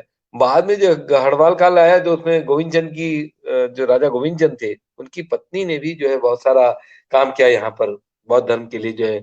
उनकी पत्नी जो उनका नाम था रानी कुमारी देवी जो है, उन्होंने जो है सारनाथ में खुद से अपने पैसे से उन्होंने एक विहार का निर्माण कराया, सब कराया। लेकिन मतलब वो जो कहते हैं कि जितना भी जो कुछ भी हुआ, आज 2600 साल बाद भी हमें मतलब हम बनारस वालों को, भारतवासियों को वैसे तो मैं कहता हूँ, लेकिन काशी वासियों को इस बात का नाज होना चाहिए, इस बात का जो, चूंकि काशी कस्तूरी कला मंच पे हम लोग ये बात कर रहे हैं शबनम जी आपके इसमें अगुवाई में, तो हमें इस बात का नाज होना चाहिए, इस बात का गर्व होना चाहिए कि 2600 साल बाद भी आज भी सारनाथ में एक अट्रैक्शन है, एक खिंचाव है यहाँ पर, एक वाइब्रेशन, एक स्पंदन है, एक अलौकिक इसका स्पिरिचुअलिटी का वाइब्रेशन है जो है, एक कशिश है यहाँ पर जो है, जो इस बात की जमानत, इस बात का प्रमाण है कि तथागत गौतम को या सिद्धार्थ गौतम को या गौतम बुद्ध को यहाँ से गुजरे सदियां, 2600 साल बहुत होता है, मतलब 2500 साल, उससे भी ज्यादा 100 साल जो है गुजर मतलब हो गया है। लेकिन जो उनका बुद्धत्व है, उनके जो ज्ञान का प्रकाश है, वो आज भी सारनाथ में प्रकाशमान है। यहाँ जो गौतम बुद्ध का जो ओज प्रताप है, वो आज भी यहाँ जिंदा है, उनके होने की यहाँ आहट महसूस होती है। उनके मतलब जो कहते हैं ना कि एक अलग तरीके का, एक अलग, जब चाहे आप यहाँ आप बैठिए, देर रात में खाली ध्यान लगाइए, आप गुम हो जाएंगे बता रहे। सारनाथ बहुत अलौकिक जगह है। तो इस दृष्टि से सारनाथ को जो चुनने की वजह थी, तो उसकी इतनी लंबी कथा है, और ये उसका कारण है जो जो उनको आसमान से फरिश्तों ने हुक्म दिया था कि तुम्हें यहाँ नहीं वहां जाके बोलना है या वहां जाके उपदेश देना है, ये कथा है जो। जी एक चीज, एक सवाल और मेरे दिमाग में आ रहा है जी कि जैसा कि मैंने भी पढ़ा कि अशोक ने हम्म, यहाँ पे जो कुछ निर्माण था उसका पुनर्निर्माण कराया, तो इसके जी मतलब उसके पहले क्या क्या चीजें निर्माण हो चुकी थी? देखिए क्योंकि वो तो 250 साल चलने की बात, 250 साल बाद उन्होंने पुनर्निर्माण कराने की बात आती है जी तारीख जी में, इतिहास जी में। नहीं, जो तो उसके जो पहले कुछ भी इसके अशोक, मतलब बहुत सी चीजों का निर्माण हुआ होगा। हाँ, अब गौतम बुद्ध का घर था यहाँ पे, बहुत कम लोग जानते हैं कि गौतम बुद्ध यहाँ पर एक हुजरा था, एक छोटा सा कमरा, जिसमें हुजरा मतलब जहाँ पर कोई पीर हम्म फकीर अपना ध्यान लगाता है, अपने दुआ जाप करता हम्म है, या अपने जो है वो करता है, साधना करता है। तो साधना स्थली उनकी जो है, ये जो धर्मराज का वो था, वो पांचों शिष्य जो उनको मिले, और जो उनको ये 6 लोगों ने मिलके एक चबूतरा बनाया है इन्होंने खुद अपने हाथों से, और एक बैठने की जगह बनाई कि तुम यहाँ बैठोगे, तुम यहाँ बैठोगे, उसके कोण निर्धारित थे, उन सब के कि कौन कहाँ बैठेगा उसकी जगह तय थी। और ये सब उनको गौतम बुद्ध को उनकी तरफ से, आसमान की तरफ से हुक्म था। उसके बाद ये बताया गया था कि तुम यहाँ ही रहोगे और यहाँ पर ये तुम्हें उपदेश देना है। तो वो हुजरा भी उन्होंने खुद का बनाया। और बहुत आपको जान के हैरत होगी, बहुत कम लोग जानते हैं कि गौतम बुद्ध का हुजरा, उनका जो कमरा है, उनका जो घर है, आज 2600 साल बाद भी वहां पर यथावत है। उसके पुराने अवशेष वहां आज भी वैसे ही है, और उससे चंद कदमों की दूरी पर वो जगह है जहाँ जो इनकी जो रहने की जगह थी, उसको कहा गया मूलगंध कुटी विहार, जहाँ गौतम बुद्ध रहे, और जहाँ उन्होंने जो धर्मराज का स्तूप, जो धर्म चक्र विहार जो बताया, जहाँ उन्होंने पहला आदेश दिया, तो वो चबूतरा, वो सब उनके हाथों का जो बनाया हुआ था, वो मिला उनको। तो उन्होंने, अशोक ने उन सारी चीजों का पुनर्निर्माण, मतलब उसको थोड़ा सा एक रंग रूप दिया कि हाँ, एक भाई उनके उन धर्म के अनुयायी थे, तो उनके तो भगवान ही है, तो जो है, तो भगवान जिस घर में रहे हों, तो उस घर को तो हर आदमी सजाना चाहेगा, करना चाहेगा। तो अशोक ने वही काम किया। उनके बाद के वक्त में जो लोगों ने किया, वो भी उन लोगों ने उसको जो है पुनर्निर्माण होता रहा। लेकिन जो निर्माण, जो बाकी जो सभ्यता की चीज है, वो 2600 साल पुरानी गौतम बुद्ध के वक्त की है। जी अब देखिए, सारनाथ की बात आती है तो दरअसल अब सारनाथ आपके पहले सवाल का ही शायद ये जवाब भी हो सकता है कि सारनाथ आखिर है क्या, मतलब जो है। तो मेरा मानना है कि सारनाथ जो है वो बुद्धिज्म का पर्याय है। मतलब जो बौद्ध दर्शन है, बौद्ध धर्म का जो दर्शन है, उसका अगर कोई पर्यायवाची है तो फिर वो सारनाथ है। या तो बुद्ध गया है और या तो फिर सारनाथ है।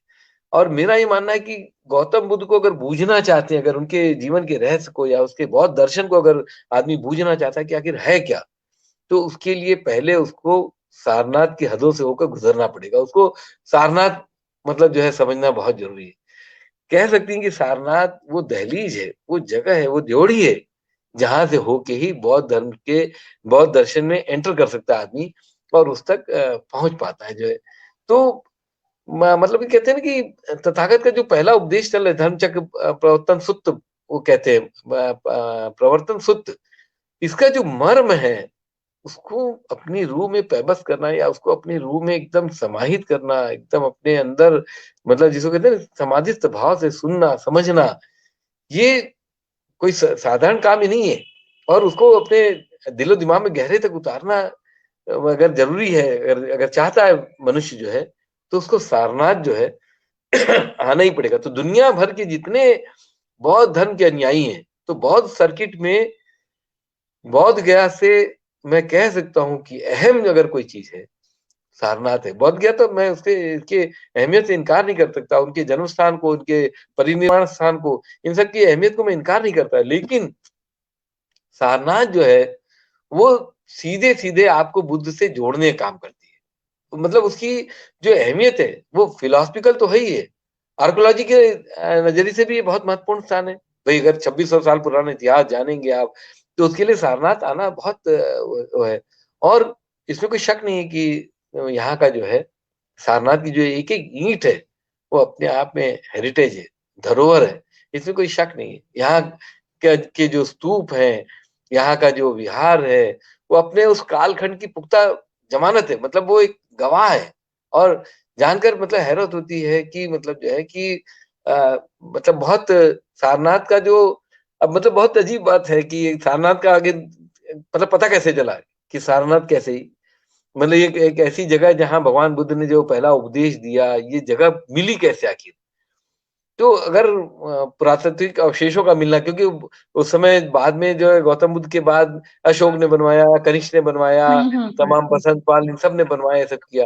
लेकिन उसके बाद कैसे पता चला कि आखिर ये सारनाथ कोई ऐसी जगह है, कैसे पता चला होगा? मतलब एक सहज की बात है, आपके जहन में भी सवाल आ रहा होगा, आप शायद कुछ जी। पूछना चाहती, पूछ लीजिए, मैं बताऊं। जी हाँ, कुछ। मैं इसी को कह रही थी कि हालांकि 1815 में, 1815 में जो है किसी ने ये उत्खनन हुआ था उसका, कर्नल कैंकेजी के जमाने में, लेकिन कुछ जी हिस्से क्या में कह जी। उन्होंने किया था। हाँ, जी कैंकेजी। तो कुछ जी हिस्से में नहीं, कुछ हिस्से में किया, लेकिन बहुत ज्यादा कुछ नहीं पता चल पाया था। उसके जी बाद फिर जी। कितनी बार ये सब चीजें, उत्खनन वाली चीजें चलती रही। लेकिन ये हाँ, यही सबसे पहला सवाल जो दिमाग में आता है कि जी जब जी। वो 250 साल, मान लीजिए कि अशोक जी से पहले के हाँ वक्त तक कोई इतिहास नहीं मिलता है, और जी आजकल की तरीके से कोई डिजिटल भी नहीं रहा होगा कि सब जगह फैल जी जाएगी बातें कि हाँ वहां पे कोई ऐसा पुरुष महापुरुष है वहां पे, इस तरह से भी जी बातें नहीं। तो कैसे जी। मालूम और किस तरह से चीजें वो अभी संजो के अभी तक रखी गई हैं, और देखिए कैसे अंदाज लगता था कि वहां पे ये है, इस तरह के महान एक पुरुष है वहां पे। जी। देखिए ये जो वो था ना, मतलब जो है बड़ा एक्सीडेंटल था ये, हमें कोई मतलब किसी प्रयास के तहत नहीं मिला था। सारनाथ की जो मतलब जो जगह का मिलना या उसके इतिहास का मिलना, गौतम बुद्ध के बारे में बातें होती थी, लेकिन उसका कोई पुष्ट प्रमाण, जो बात बार बार कह रहा हूं कि उसका कोई पुष्ट प्रमाण, आज की तारीख तो प्रमाण मांगता है, प्रमाण ही नहीं पुष्ट प्रमाण मांगता है, उसके कोई दस्तावेज मांगता है, उस कालखंड का कोई चीज वो मांगता है। लेकिन वो कुछ था नहीं, बातें होती थी। लेकिन ये जो पुरातात्विक अवशेष मिले सारनाथ में, वो एक्सीडेंटल था। कैकेंजी वैकेंजी का कोई वजूद नहीं था। 1794 में जब काशीराज का यहाँ शासन हुआ करता था, महाराज बनारस रामनगर में, जो उनका फोर्ट यहाँ राजघाट में था, फिर बाद में आजकल रामनगर किले में है, तो वो उनके एक दीवान थे। वो ये जो चेत सिंह का काल था, महाराजा चेत सिंह, जो है, आप तो रामनगर की रहने वाली हैं, रजवाड़ों का पूरा इतिहास जानती हैं आप तो, जो है काशीराज का। तो वो जो राजा चेत सिंह थे, वो उनका काल था 1794 के आसपास में। उनका एक कोई दीवान था, जगत सिंह उनका नाम था। तो वो जगत सिंह बहुत, अब दीवान है तो जाहिर सी बात है राष्ट्रीय ओहदे में है, तो तुनक मिजाज थे, बहुत पगले टाइप की के इंसान थे। गजब गजब सनक उनको चढ़ता था, जब जो सनक चढ़ जाए उस तरह से वो हो जाता था उनको जो है। एक बार उनको कोई सनक चढ़ गया कि मैं काशी राज का दीवान हूँ और इस शहर बनारस में मेरे नाम का कोई मोहल्ला नहीं है, बताइए कैसा शहर है। तो इन्होंने कहा कि अपने हरकार को बुलाया, कहा कि जो है कि मेरे नाम से क्या मोहल्ला आबाद करना है मुझे जो है। अब वहां पर सब पूरा ये तय हुआ कि जो है घर और बनाया जाएगा, लोगों को ले जाकर बसाया जाएगा। अब ये हुआ कि अभी घर बनाने की ईट पत्थर कहाँ से आए, तो किसी हरकार ने बता दिया कि पास में सिंहपुर गांव हो और वहाँ जो है वहाँ की मिट्टी बहुत अच्छी है, और वहाँ हरकार ने ये भी बता दिया कि जमीन में खोदी जाएगी तो वहाँ शायद ईट भी मिल जाएगा, क्योंकि पुराने वक्त का लोग बताते हैं कि वहां पर कोई ऐसा मिलता उलता रहता है अक्सर। तो आप, तो उन्होंने कहा ठीक। अब वो यही सिंहपुर गांव था जहां गौतम बुद्ध ने पहला उपदेश दिया था। जगत सिंह को ये जब सनकी आदमी थे तुरंग मिजाजी, तो उनको बड़ा अच्छा लगा, उनको लगा कि यार ये तो सही कह रहा है। तो उन्होंने अपने सबको जुटाया और कहा खुदाई करना शुरू कर दो।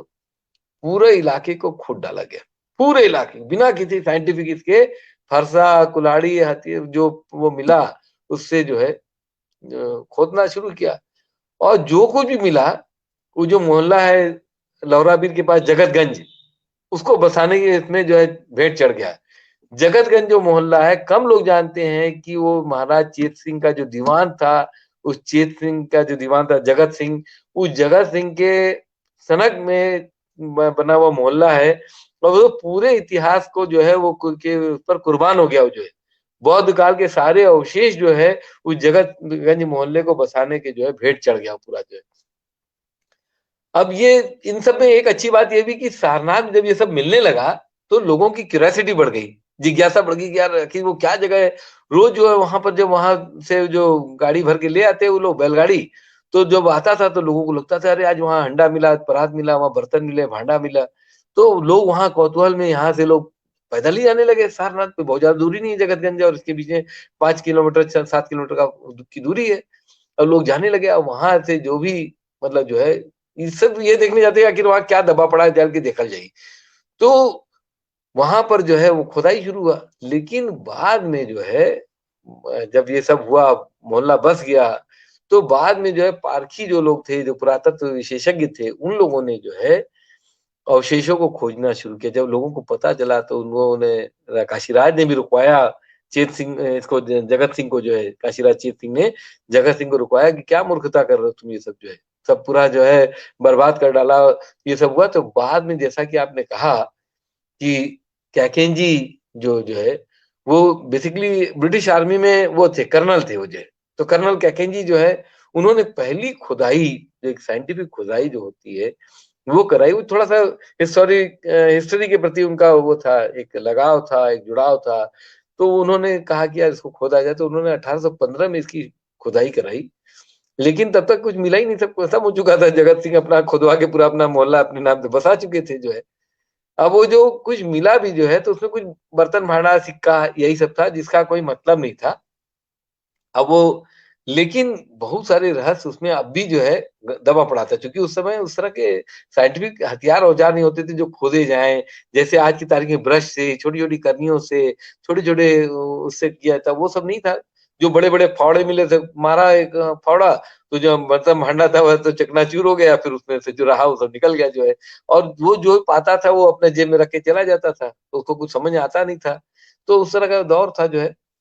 लेकिन सारनाथ जो में जो इन्होंने कैकेंजी ने जो खुदाई करवाई थी, उसको जो है आज भी जो है ये जो कोलकाता का जो इंडियन म्यूजियम है, उन्होंने कर्नल कैकेंजी कोई मामूली शख्सियत नहीं थे। वो ब्रिटिश आर्मी में वो थे, कर्नल थे। तो उन्होंने सब कलकत्ता में बना, तो कुछ वो था नहीं मतलब म्यूजियम। तो उन्होंने इंडियन म्यूजियम को भेंट किया और वहां पर रखवाया, ये सब किया। लेकिन कैकेंजी के बाद ही 20 बरस तक किसी ने लिफ्ट नहीं दिया। 20 साल, 20-25 साल, 30 साल गुजर गए जो है। बाद में जो है इस रथ की पर मतलब जो धीरे धीरे परत खुलनी शुरू हुई सन 1835 में, 36 में। तो कोई वो थे ब्रिटेन के जो पुरातत्वविद थे कनिंघम, उन्होंने वो किया, उन्होंने बहुत बारीक से जो जगह को घेर वेर के उन्होंने खुदाई कराई, लेकिन उनको भी कुछ मिला नहीं। लेकिन जो है एक दिन कनिंघम के साथ ऐसा हुआ कि वो खुदाई करवा रहे थे, क्योंकि बहुत छोटे-छोटे हथियारों से, जैसा कि मैंने बताया, ब्रश से इससे करा रहे थे। उनके हाथ में कुछ ऐसा लगा कि उनको, जैसे कहते हैं ना कि रहस्योद्घाटित होना, सारा तिलिस्म खुल जाना, वो हो गया। तो कनिंघम और उनके जो साथी थे, उनकी खुदाई में 1835-36 में एक के बाद एक स्तूप खुलने लगे। आज जो धम्मेक स्तूप दिखाई पड़ता है, वो कनिंघम की खुदाई में मिला हुआ है। चौखंडी स्तूप उनकी खुदाई मिला हुआ है। मध्यकालीन जो इतिहास के जो तमाम विहार है, वहां पर उन्होंने निकाला। उन्होंने धम्म चक्र परिवर्तन का जो चबूतरा था, उसको उन्होंने ढूंढ निकाला, और उस इतिहास के उस कालखंड को उन्होंने खोज निकाला, जिसके बारे में लोग बात तो करते थे, लेकिन हमारे पास कोई प्रमाण नहीं था। तो हमें, या इस भारतीय पुरातत्व जो वह है धरोहर है का जो डिपार्टमेंट है, उसको हमें जो है शुक्रगुजार होना चाहिए भारत के इतिहास को, कनिंघम का, जिन्होंने उसको बहुत करीने से निकाला, और निकाला ही नहीं, उन्होंने मतलब उसको संजोया। धमेक स्तूप के नीचे जो है, जो धमेक स्तूप जो बहुत कम से कम 70-80 या 100 फुट ऊंचा जो स्तूप है, उसमें उन्होंने, उनके नीचे उन्हें एक शिलापट भी मिला, जिस जिस शिलापट को उस जमाने का जो 26,000 पुराना जो इतिहास है, उसका वर्णन था। ये कहते हैं कि ये शिलापट जो है सन 600 में लिखा गया था, और इस 600 के हिसाब से आप अंदाज लगा लीजिए 1800 साल पुराना जो है, पहले वक्त में ये लिखा गया था। उसमें उस जमाने में जो ईंट पत्थर के जो वो मिले, मूर्तियां मिली, और मतलब ये कई बरस तक खुदवाते रहे। कनिंघम जो है कि जो खुदाई है, कई बरस तक चला, और मतलब उसके बाद जो समझिए हमारे ख्याल से 20-25 साल चला होगा, या 30 साल चला होगा। उसके बाद मतलब जो ये सब होने के बाद कोई किटोई आए, मेजर थे, वो भी, उन्होंने भी खुदाई करा, वो भी ब्रिटिश आर्मी में थे। उन्होंने जो है धर्मिक स्तूप के आसपास कई और स्तूप खोजे, विहारों को खोज निकाला उन्होंने जो है, और उसके बाद बहुत सारे लोगों ने खुदाई करवाई। एडवर्ड थॉमस, जो एडवर्ड हॉर्न थे, उन्होंने खुदाई करवाई जो है, और उस वक्त तक जो है और भी लोग आए, ऑर्टल, उन्होंने खुदाई करवाई। ऑर्टल का ये था कि उन्होंने सिर्फ 200 फीट का एक दायरा बांधा, और उसमें उन्होंने मतलब जो कराए, उस खुदाई में उन्हें जो है मुख्य मंदिर जो है मिला। अशोक स्तंभ जो है वो अटल की खुदाई मिला हुआ, जो आज हमारा रांची है, वो अटल की खुदाई मिला हुआ है जो है। और उसके अलावा जो है उसी दौरान बनवाया हुआ, जो उनके जो शिष्यों ने, उस जमाने के शिष्यों ने, जो बोधिसत्व का, जो बुद्ध का जो उनका एक बड़ा विशाल प्रतिमा बनवाए रखी थी, उसमें अभिलेख लिखा हुआ था, वो मिला। उसके अलावा बहुत सारे नीलकंठ, मंजूश्री, वसुंधरा, और माँ तारा, जो इनकी बौद्ध धर्म की आराध्य देवी माँ ललितांबा त्रिपुर सुंदरी की अवतार थी ये माँ तारा जो है, उन सब की प्रतिमा उस काल की जो मिली। और ऑर्टल ने एक वो दिया कि देखिए हमारा इतिहास मतलब ये ऐसा है। उन्होंने एक पूरा जो है वो किया जो है कि इस तरह की चीजें उस जमाने में हुई, ये सब हुआ। सारनाथ की खुदाई उदाई में बहुत बात तक होता रहा। पुरातत्व विभाग बना बाद में, भारतीय इसका जो है उसमें डायरेक्टर बनाए जाने लगे। तो सन 1907 में कोई एक डायरेक्टर बने, जॉन मार्शल। उन्होंने भी फिर बहुत सारी जो है मतलब जो है वो किया, तमाम खुदाई उदाई करवाई।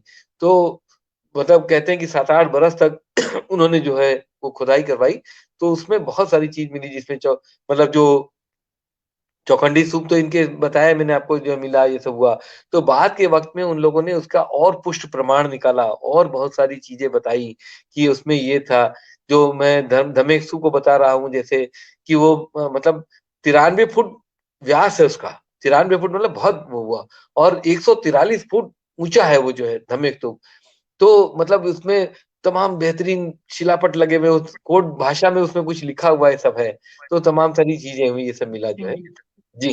अच्छा, जो आप ठीक कह रहे हैं कि जो जो स्तूप है वो कितना ऊंचाई है, 100 कुछ आप बता रहे हैं जो, जी, तो वो सब सारी 143 चीजें फुट। सब जमीन, 143 फुट, तो वो जी, सब सारी चीजें तो जमीन के 2500 साल पहले कितनी जी, जमीन जो ऊंची रही होगी, और सारी जी, चीजें उस तरह से धीरे धीरे खुदाई करके वो एज इट इज निकाला है ना।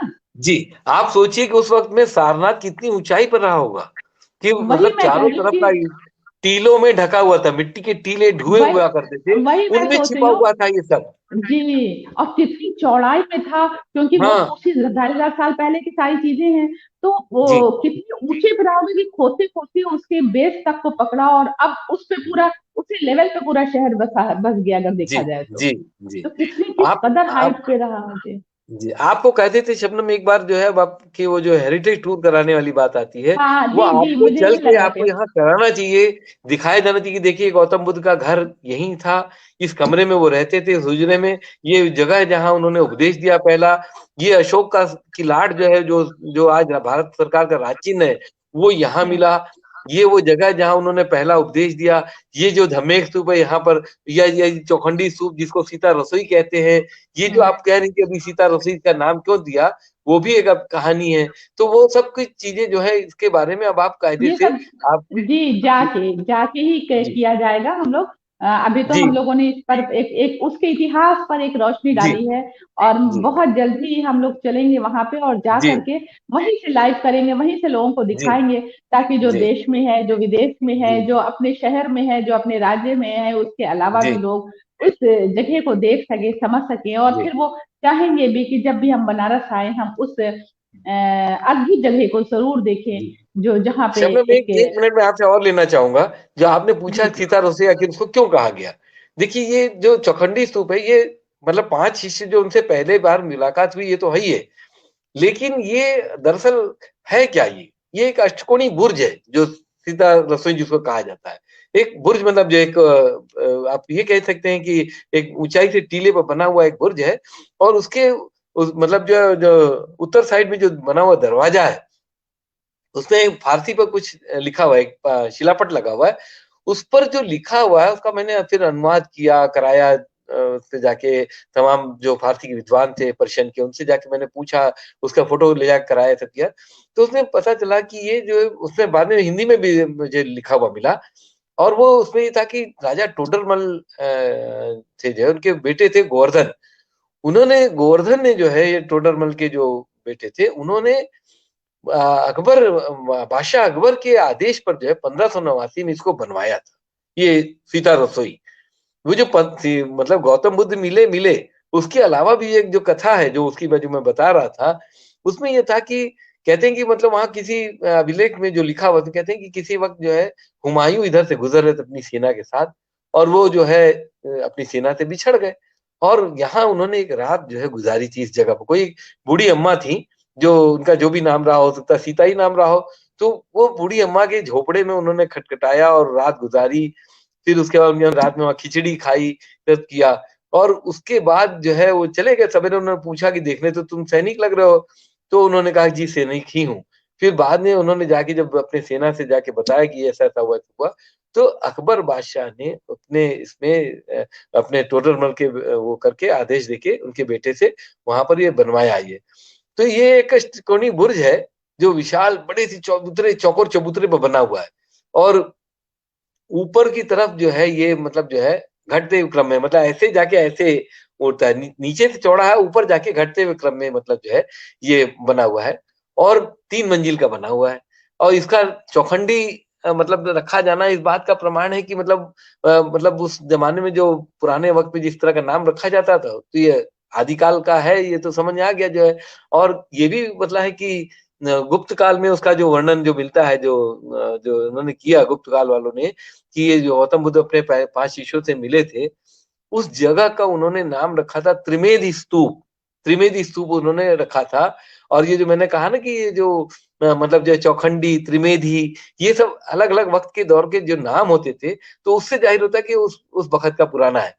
और उस जमाने का जो यहाँ ईंट पत्थर मिला, वो भी इस बात को मतलब प्रमाणित करता है कि गुप्त काल के ज़माने में ही ये चौखंडी स्तूप का निर्माण हो चुका था। उसके बाद में हुमायूँ वाली बात हुई, क्योंकि मुगल काल ज़ाहिर-सी बात है उसके बाद का वक़्त है। तो जो चौखंडी स्तूप है वो गुप्त काल का रखा हुआ, और जो सीता रसोई है वो यहाँ पर रहे, खाना खाया था, उनकी रसोई में खाना खाया था, तो उस ज़माने का जो बेलना, चकला, ये सब जो रखा हुआ उनका वहाँ पे, वो पुराना चिमटा है जो है वहाँ पर रखा हुआ। तो ये सब जो है उस सीता रसोई के नामकरण की एक वजह बनी, जो आपने पूछा था ना, उसी पे मैं बता रहा हूँ कि उसकी एक वजह बनी, और वो आज भी वहाँ पर जो है मतलब जो है, तो ये सारनाथ इस तरह का है। जी। हाँ, उसके बाद जितने भी अवशेष मिले खुदाई जी, में, तो वो सब सारी चीजों को कलकत्ता के म्यूजियम में रखा गया है और जी, ये सब चीजें भी वहीं पे हैं। है। जी, मुझे एक चीज याद आ रही है विश्वनाथ सर, मतलब याद क्या आ रही है, बल्कि मैं सोच रही हूँ आपकी बात सुनते सुनते कि जब जी, ये स्तूप को देखिए कि 146 या कितना फीट ऊंचा है, जी। और उस वक्त का शहर, पूरा शहर कितने ऊंचे पे रहा होगा। पहली हाँ, बात जी, तो गंगा जी, कितने नीचे होगी। गंगा, जी। भाई गंगा का तो उस वक्त हाँ, गंगा थी ही हाँ, काशी के इतिहास में। तो हाँ, सोचिए हाँ, गंगा कितनी नीचे रही होगी, हाँ, और हाँ, अब जाहिर शहर है। को काटते काटते काटते काटते तब वो लेवल में आके अब नीचे है, इसके मतलब बहुत नीचे देखिए, शहर है। ये 143 फुट ऊंचा तो आज आपको दिखता है, उसके ऊपर मिट्टी बहुत सारी रही होगी ना। ऐसा नहीं है कि हाँ, उसके 143 ऊपर, फुट ऊंचा, नहीं नहीं, वही मैं कह उसके रही थी, उसके ऊपर न जाने 50 कितनी फुट। मिट्टी होगी, तब खोदते खोदते आया। तो वही तब मैं वो कह रही हूँ, गंगा तो लगता होगा कि हम हिमालय से नीचे देख रहे हैं गंगा को। इतनी ऊंचे उस जमाने में होगी। वहां से नीचे जो है कैसा दिखता रहा होगा, कैसा वो जी काल जी रहा जी, होगा, या सब चीजें। वाकई तो में। इतिहास, और जी, तो ये हाँ जी। बुद्ध का जो है, ये है जो हम्म, है। अभी भी बहुत जगह गंगा कम से कम 100 फीट, बनारस में ही आप देखिए, अगर रामनगर से आप ऐसे जी, बढ़ते हुए मिर्जापुर रोड पे, मुश्किल से रामनगर से 4 किलोमीटर की दूरी पे आइए, तो वहां पे गंगा जी, 100 फीट नीचे बहती है, 100 से जी, ऊपर फीट नीचे बहती है। जी, तो इसके जी। मतलब है कि वो कितना ऊंचाई पे होगा, सही बात। तो देखिए, इस अगर हम लोग तरह से, सारनाथ, लेकिन जी हम लोग जी सारनाथ की बात अगर करते हैं, तो ये मतलब धर्मराज जी का स्तूप के बारे में, जैसे अभी चौखंडी स्तूप हुआ, धम्मेक स्तूप हुआ, अगर हम धर्मराज जी का स्तूप के बारे में बात नहीं करें तो शायद हम लोग ये बातचीत थोड़ी सी अधूरी रह जाएगी। आप चाहे तो उसको अगले एपिसोड में भी ले सकते हैं, लेकिन बुद्ध सुनते हुए जैसा भी हमें लगे, हम वहां भी चल के हम्म, जो कथा कह सकते हैं वो भी हो सकता है। हाँ हम लेकिन लोग जी ये वो जगह है जो सेंटर पॉइंट है बौद्ध दर्शन का, बौद्ध धर्म का। ये वो जगह है जो सारनाथ का सेंटर पॉइंट है। ये वो जगह है जहां उन्होंने पहला उपदेश दिया था। मतलब ये जहां जाने के बाद देखिए, मतलब मेरा ये मानना है कि कोई ऐसी जगह दुनिया में शायद ही कोई ऐसी जगह होगी जहां किसी मुल्क की जो है का जो सरहद है ना, उसका नामो निशान मिट जाता है। दुनिया के पता नहीं कितने देशों के लोग आके वहां सजदे में गिर पड़ जाते हैं, मतलब गिर जाते हैं एकदम से जो है। वहां कोई धर्म, कोई मतलब किसी मुल्क का की जो दरो दीवार है वो कोई रोक नहीं पाती। जहाँ की मिट्टी में जो है की तासीर में प्रेम और करुणा हो, जहाँ की हर ईंट में जो है दया का भाव हो, जहाँ मतलब जहाँ की आबो हवा में सर्वधर्म समभाव का एक भाव हो। मतलब सारनाथ एक का ये कोना एक ऐसी जगह है जहाँ एक ऐसी सरगोशी है, जिसको आप कह सकते हैं कि उसको दुनिया जो है रूहानी कह ले, स्पिरिचुअल कह ले, अध्यात्म कह ले, उसको अलग-अलग नामों से पुकारे, लेकिन ये जगह जो है ईश्वरीय है, इसके अलावा कुछ नहीं कह सकते। ईश्वरीय है, इसके अलावा मैं कुछ नहीं कह सकता। और सच कह रहा हूँ कि अगर यहाँ आदमी आके उसका ज़ियारत उसकी कर ले उसकी जगह की, तो मनुष्य का जो जीवन है, वो धन्य हो जाए। जी, बिल्कुल सही कहा कि ऐसी ऐसी जगहों पर जाना चाहिए, क्योंकि एक एक जी, तरह का एक प्रकाश मिलता है, एक नूर, एक ऊर्जा, एक चीज मिलती है जो जी, जरूरी है इंसान के लिए, इंसानियत के लिए, सबके लिए। जी, तो जी, मैं चाहूंगी विश्वनाथ सर कि हम लोग अब किसी भी दिन वहां पर पहुंचकर वहीं से हम लाइव करेंगे, और बाकी बातें जो जी, अभी रह गई है इस एपिसोड में, जी, उसको वहीं से हम लोग पूरा करेंगे। और जी, अब जी, नेक्स्ट मंथ में के लास्ट संडे को हम फिर एक नए एपिसोड के साथ जरूर आप लोगों के जी, साथ, आप लोगों के सामने हाजिर होंगे। और मुझे लगता है विश्वनाथ सर कि हम अब अगले नेक्स्ट एपिसोड को हम लोग भी चाहते हैं कि इसको बता दिया जाए कि मुझे लगता है कि जो खानकाहों पर और सूफियों जी, पर, हम लोग बनारस के खानका और सूफियों पर हम बातचीत करेंगे। हम ठीक जो है। है हाँ, अगले नेक्स्ट मंथ के जो हमारा आखिरी संडे होगा, उस पर हम जी, बनारस के सूफियों पर और खानकाहों पर बात करें।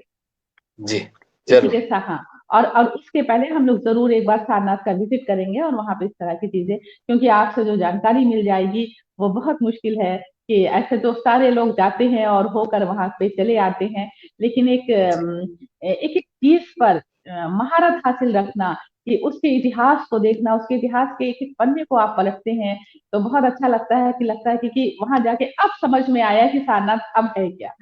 तो इस तरह से जो हमारे नाज़रीन देखेंगे उनको भी बहुत अच्छा लगेगा, और मैं वहीं से लाइव भी करूंगी इंशाल्लाह। और इसी के साथ साथ मैं सबका शुक्रिया अदा करती हूँ, और अपने अगले प्रोग्राम तक के लिए आदाब, नमस्कार और शब्बा। थैंक यू, नमस्कार, शुक्रिया। वेलकम।